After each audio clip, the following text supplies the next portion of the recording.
अस्सलाम वालेकुम everyone, I hope you all are doing well. So last class में हमने अपने कुछ मूड बोर्ड की वेरिएशंस को रेडी किया था एंड आज की क्लास में हमारी जो थर्ड वेरिएशन है हम उस पर वर्किंग करेंगे। ठीक है जी।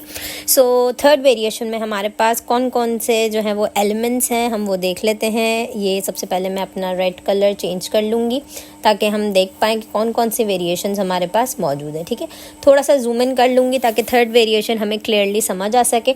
तो थर्ड वेरिएशन में हमारे पास मौजूद है फर्स्ट एब्स्ट्रैक्ट, सेकंड मौजूद है कुछ कलर्स एलिमेंट ऐड करेंगे हम। ठीक है, थर्ड कुछ इमेजेस ऐड करनी है एंड हम इसी तरीके से कुछ चीज़ें जो है वो और डिटेल में ऐड करने की कोशिश करेंगे। सो ये सारे एलिमेंट्स जो हमने लिखे हुए हैं इसको हम थोड़ा सा माइंड मैपिंग थोड़ी सी और करेंगे कि किस तरीके की एब्स्ट्रैक्ट इमेजेस होनी चाहिए, कौन कौन से एलिमेंट्स हम यूज़ कर सकते हैं और इन दी एंड कौन कौन से कलर्स पे हमने जाना है। ठीक है, तो सबसे पहले मैं Ctrl+N प्रेस कर लेती हूँ एंड हम यहाँ पे A4 साइज़ ओपन कर लेते हैं। ठीक है जी। अच्छा जी, इससे पहले वाली क्लास में हमने जो है वो अपने मूड बोर्ड की दो वेरिएशंस को डिस्कस किया था। अगर आपने वो वीडियो नहीं देखी तो सबसे पहले जाके वो वाली वीडियो देखिए ताकि आपको one by one her variations की अपनी ब्यूटी और अपनी उसकी जो भी क्लैरिटी है वो नज़र आए। ठीक है, अगर आप फ़ौरन से किसी और टॉपिक पे शिफ्ट कर जाएंगे, अगर आप जंप करके जैसे आप फर्स्ट टॉपिक देखा एंड देन आप सेकेंड के अलावा थर्ड टॉपिक देख रहे हैं तो आपको नहीं समझ में आएगा कि फ़ोटोशॉप में क्या चल रहा है और मैं किस तरीके से आपको गाइड कर रही हूँ, क्योंकि इन दी एंड फ़ोटोशॉप एक दूसरे से लिंक्ड होता है। ठीक है, टूल्स सारे एक दूसरे से लिंक्ड होते हैं। अगर आपको एक टूल की वर्किंग समझनी है, अगर आप एक स्पेसिफिक चीज़ पे वर्किंग करना चाहते हैं तो आपको उसके अंदर मज़ीद जितने टूल्स की वर्किंग है वो भी आपको सीखनी होगी। ठीक है जी। सो मज़ीद टाइम हम अपना वेस्ट नहीं करते हैं, आज के लेक्चर को हम स्टार्ट करते हैं। सो आज के लेक्चर में हमें जो माइंड मैपिंग करनी है, सबसे पहले हमने A4 का साइज़ पेज ले लिया एंड देन बैकग्राउंड को अनलॉक कर देंगे। ठीक है, सो मैं इसको थोड़ा सा जूम इन करूँगी क्योंकि मुझे ऑब्वियसली यहाँ पे रोट डाउन करना है ताकि मैं आप लोगों को क्लियर दिखा सकूँ। ठीक है, सो मैं यहाँ पे लिखती हूँ mind mapping because I want more mind mapping options, ताकि मुझे और पता लगे कि किस टाइप की हमें जो है वो और चीज़ें देखनी है। ठीक है, फ्लो में थोड़ा सा और कम कर दूँगी बिकॉज बहुत ज़्यादा जो है वो ये स्मूथनिंग ठीक है 30-20 के अराउंड। ठीक है, ठीक है जी। सो सबसे पहली चीज़ जो हमारे पास मौजूद है that is abstract. Okay, abstract से क्या मुराद है? सबसे पहली चीज़ जो हमारे पास यहाँ पे नज़र आ रही है विच इज़ एब्स्ट्रैक्ट। ठीक है, एब्स्ट्रैक्ट की हमारे पास एक चीज़ जो है वो नज़र आ रही है, हमें शो हो रही है। ठीक है, सो एब्स्ट्रैक्ट में भी हमारे पास बहुत सारे ऑप्शंस हैं। ऐसा नहीं है कि एब्स्ट्रैक्ट में हमारे पास सिर्फ एक ही ऑप्शन है। अच्छा, एब्स्ट्रैक्ट का जो कलर होते हैं या उसकी जो वेरिएशन होती है वो थोड़ी सी क्रिएटिव की साइड पे होती है। ठीक है, थोड़ी सी क्रिएटिव ऑप्शन की साइड पे होती है, थोड़ा सा जो है वो उसका कलर्स पे थोड़ा सा फ़र्क आता है। ठीक है, एब्स्ट्रैक्ट में जो एक और ऑप्शन आपको मिलेगा दैट इज़ थोड़ा सा रियलिस्टिक। ठीक है, क्योंकि रियलिस्टिक से क्या मुराद है? रियलिस्टिक से मुराद है कि आपको वो चीज़ फील होगी, बिकॉज एब्स्ट्रैक्ट जो है वो आपके मूड को डिपिक्ट करता है। ठीक है, कि आपका मूड कैसा होगा, आप जिस हिसाब से अपने मूड को देखना चाहते हैं उस हिसाब से आप अपनी पिक्चर्स को यहाँ पे सेलेक्ट कर लेंगे। ठीक है, सो क्रिएटिव साइड पे आपको मिलेगा एंड समवॉट रियलिस्टिक पे मिलेगा। दूसरी चीज़ हम आ जाते हैं कलर्स पे। ठीक है, तो कलर्स डिसाइड करने के लिए हमारे पास एक मेन ऑप्शन है विच इज़ गॉथिक आर्किटेक्चर। अच्छा, गॉथिक आर्किटेक्चर क्यों मैंने बोल रही हूँ? गॉथिक आर्किटेक्चर मैं इसलिए बोल रही हूँ क्योंकि जो नोट्री डेम का कैथेड्रल है वो इटसेल्फ क्या है, गॉथिक आर्किटेक्चर पे बेस्ड है। ठीक है, और गॉथिक आर्किटेक्चर पे जो सबसे मेन एलिमेंट है वो है डार्कनेस। ठीक है जी, डार्कनेस में आपके कौन कौन से कलर्स आ जाते हैं? डार्कनेस में आपके कलर आ जाएंगे ब्लैक उनका मेन कलर होता है, मेहरून। ठीक है, मेहरून बोल दें, मरून बोल दें, जिसकी जो भी टर्मिनोलॉजी प्रोनाउंसिएशन आप क्या इजीली कर सकते हैं। Maroon, deep red colour, red जो एक रेड कलर होता है डीप वो। ठीक है, जो कि ना तो बहुत ज़्यादा ब्लड रेड होता है ना तो बहुत ज़्यादा मरून साइड पे होता है। ठीक है, एक होता है चेरी रेड। ठीक है, तो डार्कनेस के अराउंड आपको गॉथिक आर्किटेक्चर पे ये सारी चीज़ें मिलेंगी, समवॉट ब्लैक। एक और कलर आपको मिल जाएगा विच इज़ ग्रे। ठीक है। सो हमारे पास जो कलर की वेराइटीज़ हैं वो ये सारी होती हैं। लेकिन अगर मैं कैथेड्रल की बात करूँ तो कैथेड्रल में आपने देखा था कि कहीं ना कहीं हमारे पास ग्रीन का टच भी है, ठीक है, पर्पल का टच भी है बिकॉज वो जो हमारा फ्लावर का ग्लेस पैटर्न है, और थोड़ा सा हमारे पास यहाँ पे ब्राउन का टच भी है, ठीक है। ब्राउन का टच इसीलिए है क्योंकि वो बिल्डिंग है तो इटसेल्फ हमें ये चीज़ भी देखनी होती है। सो ये वाले जितने भी कलर्स हैं ये हमारे कौन से कलर्स हैं, ये हमारे सब्स्टिट्यूट कलर्स हैं, ठीक है। सब्स्टिट्यूट कलर्स हैं मतलब ये हमारे एक्सेसरी में यूज़ हो सकते हैं। अगर मैं अपने फॉर एग्जांपल अगर मैं किसी ज्वेलरी की अगर मैं आपसे बात करूं, सो मेरी ज्वेलरी ग्रीन कलर की हो सकती है, उसके अंदर मैं पर्पल के एडॉर्नमेंट्स यूज़ कर सकती हूँ, ब्राउन एडॉर्नमेंट्स यूज़ कर सकती हूँ। सो ये सारी चीज़ें हम उसमें यूज़ कर सकते हैं, ठीक है। अगर मैं इससे रिलेटेड कोई वर्किंग करना चाहती हूँ या मैं कोई बैनर क्रिएट कर रही हूँ, कोई पोस्ट क्रिएट कर रही हूँ, सो ये जो पर्पल ब्राउन ग्रीन कलर है ये मैं कहीं कहीं ऐड कर सकती हूँ, हर जगह इनको ऐड नहीं कर सकती। जो मेरे मेन कलर होंगे वो होंगे black, maroon, deep red, cherry red and grey, ठीक है। सो मेरा कलर पैलेट जो है वो कुछ इस टाइप का होगा, ठीक है। आई होप कि आपको ये दोनों चीज़ें समझ में आई होंगी कि एब्स्ट्रैक्ट जो है वो आपका मूड डिपेक्ट करता है, थोड़ा सा क्रिएटिव साइड पे भी जा सकते हैं, थोड़ा सा रियलिस्टिक साइड पे भी जा सकते हैं। कलर्स आपने कुछ इस टाइप के चूज़ करने, ठीक है जी। अब मैं एक और कंट्रोल एन प्रेस करके एक न्यू पेज और ले लूँगी बिकॉज जितनी ज़्यादा आप माइंड मैपिंग करेंगे उतना ज़्यादा आपके लिए इजी हो जाएगा रिसर्च को निकालना, पिक्चर्स को निकालना, ताकि आप इजीली उस पर वर्किंग कर सकें। अच्छा, अब हमें लिखना है कि हमें मूड बोर्ड बनाने के लिए कौन कौन से एलिमेंट्स चाहिए, ठीक है। सो एलिमेंट्स किस तरीके से निकालते हैं, सबसे पहले तो आपने ये सीखना है। हमारे पास एक चीज़ जो बहुत कॉमन है which is related to Gothic. I know कि वो कैथेड्रल है बट वो क्या है, गॉथिक साइड का कैथेड्रल है। सो हमें जितनी भी चीज़ें देखनी होंगी, जितने भी एलिमेंट्स देखने होंगे ना, वो हमें इसी गॉथिक से रिलेटेड ही देखने होंगे। सो फर्स्ट एलिमेंट जो है हमारा क्या है, इसके कलर्स, जो कि बहुत मेन एलिमेंट है, ठीक है। ऑब्वियसली गॉथिक को रिप्रेजेंट करना है तो कलर्स आपके वही होने चाहिए जो हमने सेलेक्ट किए हैं। सेकंड, गॉथिक में आपको मैंने एक चीज़ बताई थी कि वो बहुत ज़्यादा डार्क एरा था, ठीक है। डार्क एरा का क्या मतलब होता है, डार्क एरा का मतलब मैं ऑलरेडी बता चुकी हूँ, जहाँ पे रेप कल्चर, ठीक है, रेप कल्चर होता था, मर्डर्स होते थे, ठीक है, और मतलब बहुत ज़्यादा हैरेसमेंट, ठीक है, इंडिविजुअलिटी किसी की नहीं थी, ठीक है। और जब हम इसी चीज़ को देखते हैं कि रेप कल्चर, मर्डर, हैरेसमेंट आती है, तो इसी से रिलेटेड हमारा थर्ड एलिमेंट आता है विच इज़ सैडनेस।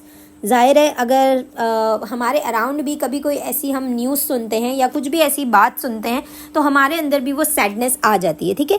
सैडनेस और एक सफोकेशन, ज़ाहिर है जो उस सिचुएशन में होता है वो उस चीज़ से निकलने की कोशिश करता है, उसको ऐसा लगता है कि मुझे हर जगह से बांध दिया है and I want to get out, ठीक है। सो सैडनेस, सफोकेशन, और थर्ड एलिमेंट मैं आपको दिखाऊंगी इमोशंस।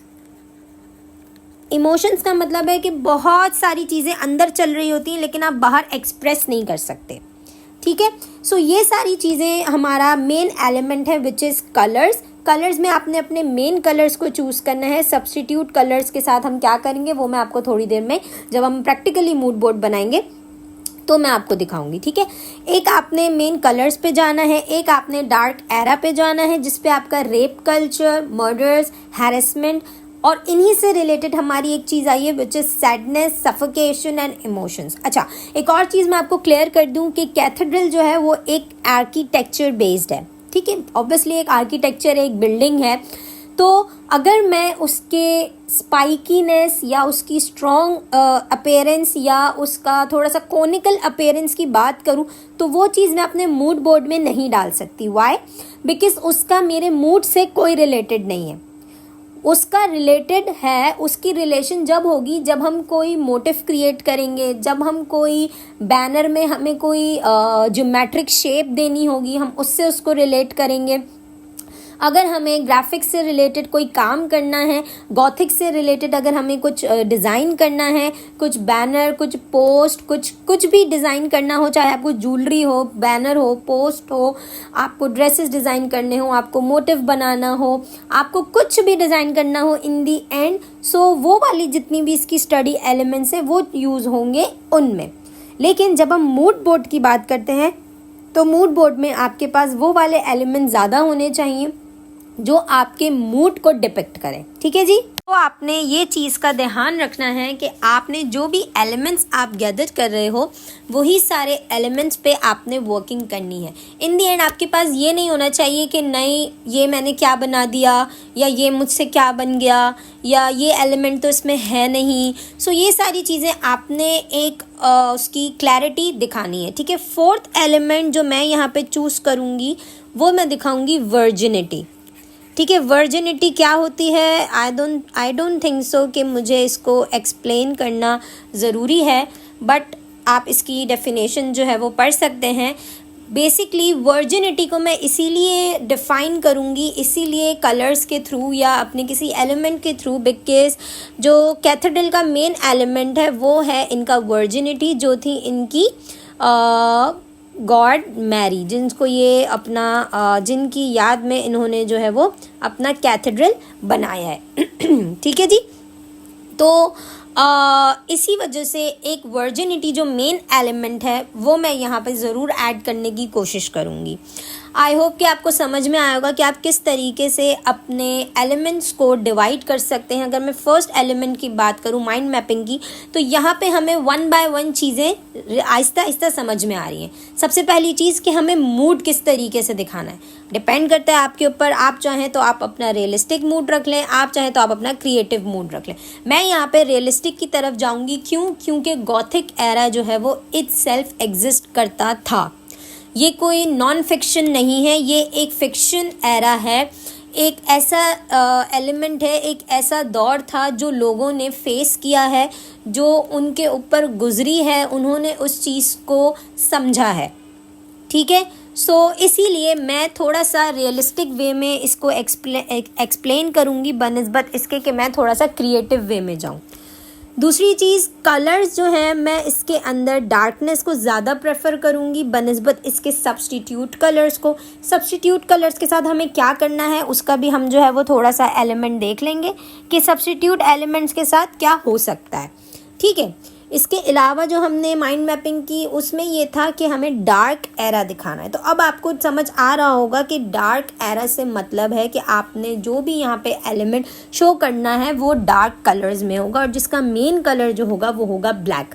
क्योंकि मैंने जो आपको सेकेंड वेरिएशन मूड बोर्ड दिखाया था, मैं यहाँ पे ओपन भी करके दिखा देती हूँ, दिस वन जो हमने इससे पहले वाली क्लास में ओपन बनाया था वेरिएशंस का मूड बोर्ड। सो यहाँ पे आपको नज़र आ रहा होगा कि ब्लैक, ग्रे, ये सारे एलिमेंट्स जो हैं वो गॉथिक आर्किटेक्चर के मेन एलिमेंट्स हैं। ठीक है। ऐसा नहीं है कि इसके अंदर ग्रीन नहीं है, इसके अंदर ब्लू नहीं है, इसके अंदर बहुत सारे और भी कलर्स हैं, ब्राउन के शेड्स हैं, ग्रीन है, ब्लू है, जो हमने कलर्स वहाँ लिखे वो हैं। लेकिन क्या है, जो मेन एलिमेंट है वो क्या है यहाँ पे, वो है ब्लैक, ग्रे, इस टाइप के कलर्स। क्योंकि ऑब्वियसली अगर आपको कोई सैडनेस दिखानी है, कोई डार्कनेस दिखानी है, तो ये एक बहुत नॉर्मल सी चीज़ है कि आपके दिमाग में ये चीज़ पहले से ही मौजूद होती है कि हमें अगर डार्कनेस दिखानी है तो कलर्स भी हमें वैसे ही लेने। जैसे मैं आपको एक एग्जाम्पल बताऊँ, अगर आप किसी बच्चों के, जैसे अगर हम बात करते हैं, जैसे चाइल्ड होते हैं, उनको गर्ल्स की, बॉयज़ की अपनी अपनी जो है वो चॉइसेस होती हैं। गर्ल्स को थोड़ा सा पिंकिश टोन, पर्पल टोन, ये सारे टोन ज़्यादा पसंद होते हैं। बॉयज़ को थोड़े से हार्ड कलर्स पसंद होते हैं, लाइक ब्लू हो गया, ब्राउन हो गया, इस टाइप के थोड़े से वार्म शेड्स पसंद आते हैं। ठीक है। सो हर चीज़ की अपनी एक ब्यूटी है। ऐसा नहीं है कि जो बॉयज़ का जो कलर है, जो वो कलर सेलेक्ट कर रहे हैं वो बहुत ज़्यादा यूज़लेस है। ऐसा नहीं है कि जो गर्ल्स सेलेक्ट कर रही हैं वो कलर बहुत ज़्यादा यूज़लेस है। दोनों अपनी अपनी जगह अपनी अपनी ब्यूटी को एग्जैजरेट करते हैं, इन्हेंस करते हैं। इसी तरीके से जो सब्स्टिट्यूट कलर्स हैं हमारे कैथेड्रल में, उनकी ब्यूटी अपनी है। क्यों? क्योंकि वो बहुत कम यूज़ हुए हैं। अगर आप खुद सोचें, अगर मैं एक चर्च के अंदर बहुत ज़्यादा ग्रीन डाल दूँ, बहुत ज़्यादा पर्पल डाल दूँ, बहुत ज़्यादा ब्राउन डाल दूँ, तो वो उसकी अपनी खुद की जो एक ब्यूटी है वो कहाँ चली गई? क्योंकि चर्च इटसेल्फ जो हमारे क्रिश्चियनिटी के लोग होते हैं उनके लिए एक सॉरो, एक ग्रीफ और रिलीफ, इन सब को प्रेजेंट करता है कि उनकी जो है वो मैरिजेस भी वहीं होती हैं, तो वो एक हैप्पी मोमेंट होता है उनके लिए, एक हैप्पी आप कह लें हैप्पी प्लेस है। अगर उनके यहाँ किसी की डेथ हो जाती है तो भी वो चर्च में जाते हैं to just get the sorrow down and to boost their morals, to just calm them down। इसलिए थर्ड, उनका रिलीजियस फैक्टर जो कि उनकी पीस होता है वो भी उनका उसी से रिलेटेड होता है। सो इसीलिए जो एक कॉमन सारी चीज़ों को देखते हुए एक जो मेन एलिमेंट हमें मिला है वो ये है कि अगर हम ब्लैक कलर देखते हैं तो ब्लैक कलर्स की इटसेल्फ अपनी एक ब्यूटी होती है। जैसे हमारे अगर कलर्स की बात करें तो हमारे यहाँ कलर्स में जो ब्लैक कलर है वो बोल्डनेस को दिखाता है कि बहुत ज़्यादा कोई बोल्ड होगा तो पहनेगा, ठीक है। या अगर मैं रिलीजियस तौर पे बात करूं तो आपको बहुत ज़्यादा अच्छे तरीके से पता होगा कि ब्लैक कलर क्यों पहना जाता है, और एक सॉरो, एक ग्रीफ, एक तकलीफ़, एक दर्द को एक्सप्लेन करने के लिए, ठीक है। लेकिन अगर इसी की जगह हम इसको उलट कर दें और वाइट हम पहनते हैं किसी की डेथ में या मोस्टली इन सारी चीज़ों में, ज़रूरी नहीं है डेथ में पहने, हम मिलाद वगैरह इसमें भी पहनते हैं, ठीक है। लेकिन अगर मैं इसको बिल्कुल वहाँ चली जाऊँ, जैसे हमने जो हमारा मेन एलिमेंट है गॉथिक कैथेड्रल जो क्रिश्चियनिटी पे बेस्ड है, अगर मैं वहाँ चली जाऊँ तो उनकी साइड से ये बिल्कुल एक्सचेंज होता है, मतलब बिल्कुल ऑपोजिट है कि वो वाइट पहनते हैं to just express their feelings, express their emotions, express their virginity, express their pure soul in a form of their marriage, ठीक है। और अगर मैं ब्लैक की बात करूं तो वो ब्लैक जो है वो अपनी किसी की जब डेथ हो जाती है उनके यहाँ तो वो ब्लैक उसमें पहनते हैं to just express their sorrow, their grief, their emotions, their feelings that they are having for their loved ones. So colours की जो वैरायटी या कलर्स की जो भी साइकी होती है ये आपको अपने लिए एक्सप्लेन करनी होती है कि मैंने कलर्स इसलिए सेलेक्ट किए हैं, मुझे ये कलर्स पर्सनली यहाँ से ये एलिमेंट नज़र आया है, ठीक है जी।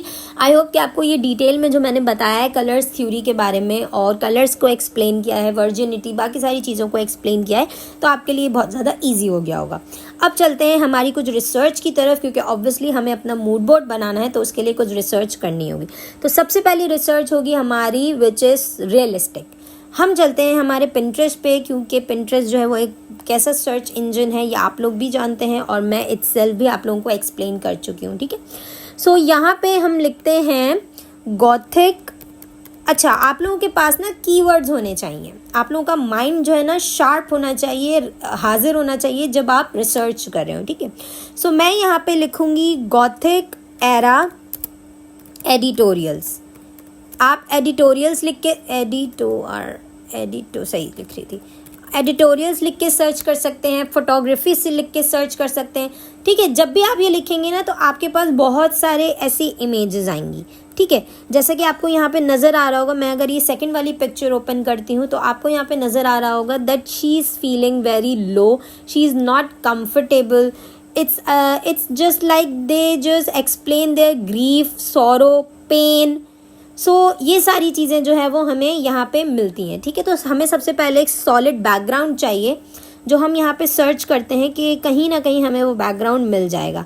अच्छा, जितनी ज़्यादा आप रिसर्च करेंगे अपने माइंड को हाजिर रख के उतना ज़्यादा आपके पास जो है वो इसका एडवांटेज होगा। अच्छा, मुझे यहाँ पे जो है वो ज़्यादातर मॉडल पिक्चर्स ही मिल रही हैं, सो मैं यहाँ पे थोड़ा सा गॉथिक एरा बैकग्राउंड क्रिएट करती हूँ, देखती हूँ कि बैकग्राउंड में मुझे क्या मिलता है, ठीक है।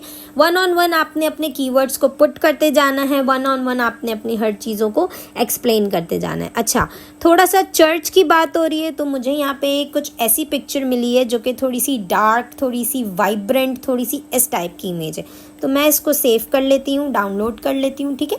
सो आपको ये चीज़ बताने का मकसद ये है कि दिस इज़ माई बैकग्राउंड, कि मुझे ये चीज़ अच्छी लगी। ऐसा नहीं है कि ये मैंने अभी फाइनल कर दी है, आई होप, मुझे लगता है, मुझे उम्मीद है कि इसके नीचे भी मुझे बहुत सारी रिसर्चेज और बहुत सारी अच्छी अच्छी इमेजेस मिलेंगी।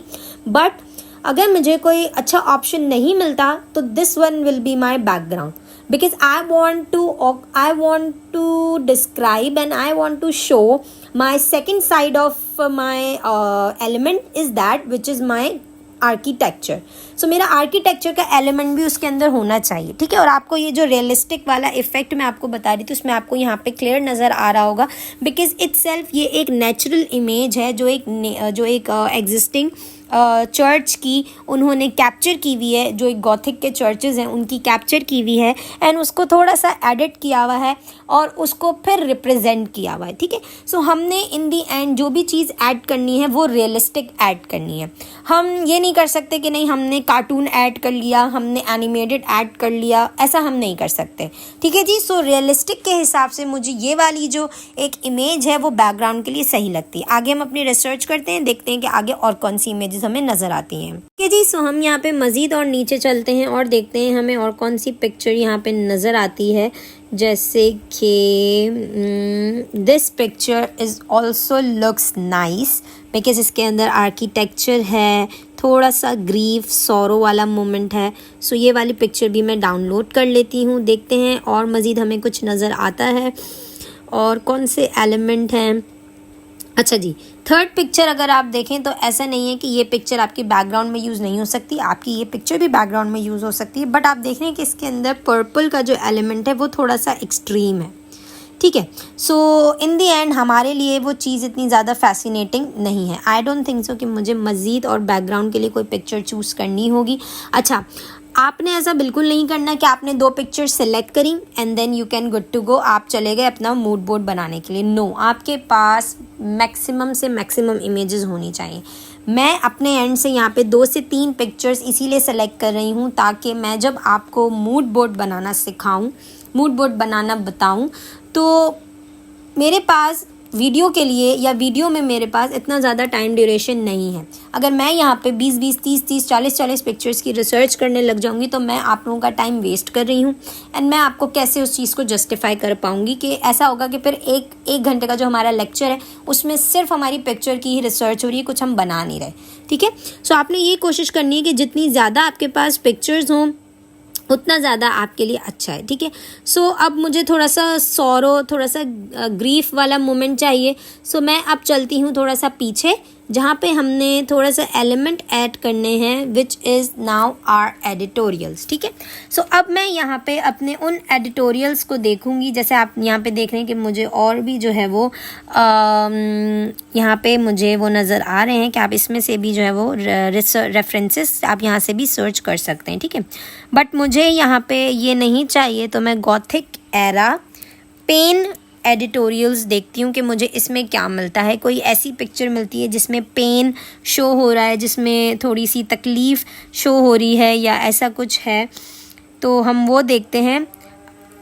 ओके जी. सो यहाँ पे आपको बहुत सारी इमेजेस नज़र आ रही होंगी बट मुझे कोई ऐसी इमेज नहीं मिल रही है जिसमें थोड़ा सा सॉरो और पेन शो हो रहा हो. तो मैं यहाँ पे गॉथिक एरा एब्स्ट्रैक्ट लिखती हूँ कि मुझे यहाँ पे कुछ नज़र आए. अच्छा, जैसे मैं एब्स्ट्रैक्ट लिखूँगी तो आपको यहाँ पे क्लियर हो जाएगा कि एब्स्ट्रैक्ट का मतलब होता है थोड़ी सी रियलिस्टिक क्रिएटिविटी, ठीक है. अब यहाँ पे मुझे बैकग्राउंड के लिए भी बहुत सारी चीज़ें समझ में आ रही हैं. जैसे कि एक ये वाला बैकग्राउंड मुझे अच्छा लग रहा है, मैं इसको भी सेव कर लूँगी, ठीक है. नेक्स्ट मुझे एक और बैकग्राउंड यहाँ पे पसंद आ रहा है जो कि ये वाला है, इसको भी मैं सेव कर लूँगी.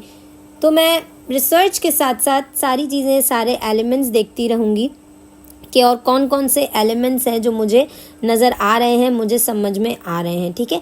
सो मैं यहाँ पे कोई real image in a sense कोई रियल गर्ल की इमेज यहाँ पे नहीं डालना चाहती. सो मैं जो है यहाँ पे अपने जो मेरी गर्ल जो भी मैं डालूँ या जो भी मैं पेंट से रिलेटेड या जो भी मैं एब्स्ट्रैक्ट से रिलेटेड डालूँ, सो मैं चाह रही हूँ कि वो थोड़ी सी ऐसी इमेज हो कि लगे कि हाँ मतलब आई डोंट थिंक सो कि आप समझ पा रहे होंगे या नहीं, या आपको वो चीज़ क्लियर हो रही होगी कि नहीं. 1 बाय 1 जब मैं आपको पिक्चर्स दिखाऊंगी तो आपको वो चीज़ नज़र आएगी, ठीक है. अब आप यहाँ देख रहे हैं कि मुझे गॉथिक्स जब मैं लिखा है गॉथिक तो मुझे वो चीज़ इतनी ज़्यादा एक्सप्रेसिव नहीं हो रही है, ठीक है. सो मैं यहाँ पे थोड़ा सा और चेंज करूँगी. यहाँ पे मैं लिख दूँगी girl express her emotions abstract art, ठीक है, अब देखते हैं कि अब हमारे पास क्या आता है। अच्छा, अब आप देखें एब्स्ट्रैक्ट आर्ट बेसिकली थोड़ा सा कलरफुल होता है, लेकिन आपने यहाँ पे जो भी चीज़ देखनी है वो आपने अपने कलर्स के हिसाब से देखनी है, अपने ब्लैक एंड वाइट के हिसाब से देखनी है। जैसे कि ये वाली पिक्चर, ठीक है, इस पे आप देख रहे हैं कि वो जो लड़की है या वो जो उसका एलिमेंट है, उसका जो दर्द है वो एक्सप्रेस करना चाह रही है, बट उससे वो एक्सप्रेस हो नहीं रहा है। ठीक है, ये देखें, ये आपके रेप कल्चर को, हैरेसमेंट को एक्सप्लेन कर रहा है। तो हम वन बाय वन सारी पिक्चर्स को सेव करते चले जाएंगे। ठीक है, जो जो हमारे एलिमेंट्स हैं, एलिमेंट्स हमें देखते जाने हैं। हमारा रियलिस्टिक वाला एलिमेंट डन हो गया है, बैकग्राउंड हमारा कंप्लीट हो गया है। कलर में हमने जो है वो मरून, डार्क, ये सारे एलिमेंट्स देखने हैं। एंड सेकंड जो हमारे एक और चीज़ है विच इज़, इसको मैं बंद कर दूँ, जो हमारे डार्क एरा में rape culture, harassment, murder, sadness, suffocation, ये सारी चीज़ें जो है वो हमें दिखानी है। ठीक है, सो यहाँ पे आपको बहुत सारे एलिमेंट्स नज़र आएंगे जिससे आप खुद भी थोड़ा सा क्लियर हो सकते हैं। जैसे ये वाली पिक्चर अगर मैं देखूं तो इसमें भी आपको नज़र आ रहा होगा कि मतलब किसी भी लड़की की कोई इंडिविजुअलिटी नहीं थी उस टाइम। जो उनके यहाँ के मर्द जो भी कहते थे वो उसको एक्सप्रेस करती थी, उनको उसी चीज़ से चलना पड़ता था। ठीक है, तो आप ये वाला एलिमेंट भी डाल सकते हैं, but I don't need that element. So मुझे थोड़ा सा जो है वो ये वाला एक एलिमेंट है जिसमें वो गर्ल चीख रही है। अच्छा, बेसिकली मैं गर्ल्स का इतना इसीलिए एक्सप्रेस कर रही हूँ क्योंकि रेप, हैरेसमेंट, मर्डर की जहाँ बात आती है वहाँ गर्ल्स से रिलेटेड ही हमारे पास सारे एलिमेंट शो होते हैं। ठीक है, ऐसा नहीं है कि गॉथिक में मेल्स के साथ नहीं होता था, गॉथिक में मेल्स के साथ भी बहुत बहुत बुरा हुआ है और कंटिन्यूसली होता भी आया है जब तक वो एरा कंटिन्यू में था। ठीक है, सो मैं इस इमेज को भी इन दी एंड सेव कर लूँगी। ठीक है, और हम देखते हैं कि अगर हमें और कोई पिक्चर नज़र आ रही है, जैसे कि आप ये वाली पिक्चर देख लें। ठीक है, बहुत सारे एलिमेंट्स हैं, बहुत सारी फ्यूजन्स हैं, हर चीज़ की अपनी एक एक्सप्रेस हो रही है। थोड़ा सा डार्क एरा, थोड़ा सा सफोकेशन की जहाँ मैंने बात की, आप ये शो कर सकते हैं। ठीक है, कि नज़र आ रहा है कि उसके दिमाग में हर चीज़ क्या चल रही है, कितनी ज़्यादा उसके अंदर सफोकेशन है, ये आप एक्सप्रेस कर सकते हैं। ये इमेज एक बहुत स्ट्रॉन्ग इमेज है कि इमोशनली आप उसको कितना ज़्यादा जो है वो डिपिक्ट करते हैं, इमोशनली आप उसको कितना ज़्यादा एक्सप्रेस करते हैं। ठीक है, इस तरीके से आपको और भी बहुत सारी इमेजेस मिल जाएंगी। आपने सिंपली क्या करना है, सिर्फ नोट डाउन करना है कीवर्ड्स को। ज़रूरी नहीं है कि आप गॉथिक से रिलेटेड ही कीवर्ड्स ढूंढें। जैसे मैंने आपको यहाँ दिखाया कि मैंने गॉथिक के अलावा भी बहुत सारे कीवर्ड्स यहाँ पे लिखे और उन्होंने भी मुझे रिसर्च दिखाई एंड मैंने वहाँ से भी कुछ रिसर्चेस को पिक किया है। ठीक है, सो मुझे यहाँ पे गॉथिक एरा का एक ड्रेस चाहिए, गॉथिक एरा एडिटोरियल। ठीक है, मैं एक नॉर्मल सी इमेज भी लेना कोशिश करूँगी कि मुझे कोई ऐसी इमेज मिल जाए जिसमें थोड़ा सा उसका कॉस्ट्यूम और रेड कलर और ये सारी चीज़ें डिपेक्ट हो रही हों। सो मैं देख लेती हूँ अगर मुझे मिलता है। अगर नहीं मिलेगा so we can itself go with the natural element that we are having. I don't think so कि मुझे यहाँ पे कोई ऐसा एलिमेंट मिलेगा बिकॉज रेड कलर ऑलरेडी मैंने ले लिया है उसके अंदर। बट रेड कलर को मैं और एक्सप्रेस करने के लिए, थोड़ा सा और फीलिंग्स के अंदर ड्रॉप होने के लिए मैं उस चीज़ को मज़ीद थोड़ा सा डिटेल में एक्सप्लेन करूँगी। जैसे मैंने आपको बताया कि गॉथिक एरा में मर्डर होता था, तो मर्डर ऑब्वियसली मर्डर है, तो मर्डर से रिलेटेड हमारे दिमाग में क्या चीज़ें आती हैं। सबसे पहली जो चीज़ आती है वो आती है ब्लड। ठीक है, तो हम यहाँ पे अपने मूड बोर्ड में ब्लड स्प्लैशेस भी यूज़ कर सकते हैं to just copy that moment, to just copy that emotion, to just copy that thing. ठीक है, तो मैं यहाँ पे ब्लड जो है वो उसको भी ब्लड स्प्लैश को यहाँ पे कॉपी करने की कोशिश करूँगी, जो इसमें से मुझे सही लगेगा। थोड़ा सा रियलिस्टिक ब्लड इफ़ेक्ट, जैसे कि ये वाला मुझे थोड़ा सा रियलिस्टिक लग रहा है, इसको मैं यहाँ पे सेव कर लेती हूँ। ठीक है, इसी तरीके से मैं यहाँ पे ग्रीन स्प्लैश, ज़ाहिर है मुझे अपने सब्स्टिट्यूट कलर्स भी तो चाहिए ना। सो मैं यहाँ पे ग्रीन स्प्लैश, इसी तरीके से ब्राउन स्प्लैश, इसी तरीके से थोड़ा सा पर्पल स्प्लैश। ग्रीन स्प्लैश में थोड़ा सा लाइट रखूँगी बिकॉज ग्रीन एलिमेंट मुझे इतना ज़्यादा ऐड नहीं करना। इसी तरीके से ब्राउन स्प्लैश, उसका भी मैं थोड़ा सा लाइट एलिमेंट रखूँगी क्योंकि वो भी मुझे इतना ज़्यादा नहीं चाहिए।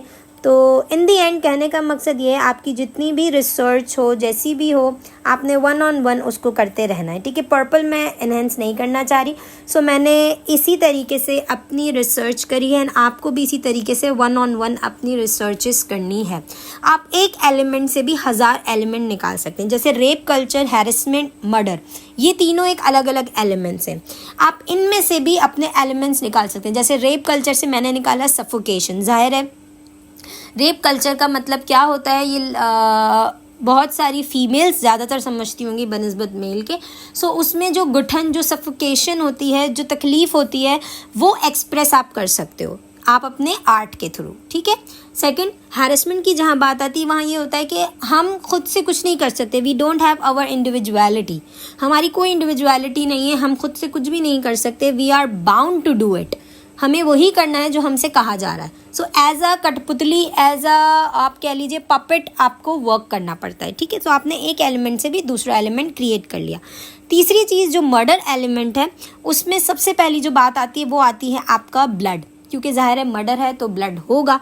सो उसमें उस एलिमेंट से भी आपने अपना एक एलिमेंट निकाल लिया, ठीक है। सो आपने अपने हर एलिमेंट को डिफाइन करने के लिए ज़रूरी नहीं है कि आप उसी की पिक्चर निकाल के उसी को ही ठक करके लगा दें, नहीं, आप उसके मज़ीद एलिमेंट्स में जाइए एंड उसमें से जो आपको अच्छा लग रहा है, जो सूटेबल लग रहा है, आप फिर वो एलिमेंट्स यूज़ कीजिए, ठीक है जी। आई होप कि आपको समझ में आया होगा कि आपको पिक्चर्स किस तरीके से गैदर करनी है। सो हम चलते हैं हमारे फोटोशॉप पे एंड देखेंगे कि किस तरीके से हमें अब मूड बोर्ड क्रिएट करना है। लेकिन उसके लिए आपको मेरे प्रीवियस लेक्चर्स को पूरा देखना है, मेरे इस लेक्चर को भी पूरा देखना है। मूड बोर्ड का जो हमारा वो है कि किस तरीके से मूड बोर्ड बनता है, वो मैं आपको नेक्स्ट क्लास में बताऊँगी। लेकिन आपके लिए ये वाला जो टॉपिक है ये बहुत ज़्यादा इन्फॉर्मेटिव है, क्योंकि इससे रिलेटेड आपको हर चीज़ यहाँ पे डिटेल में मिलेगी। रिसर्च जितनी ज़्यादा स्ट्रॉन्ग होगी उतनी ज़्यादा आप वर्किंग कर सकते हैं, ठीक है जी।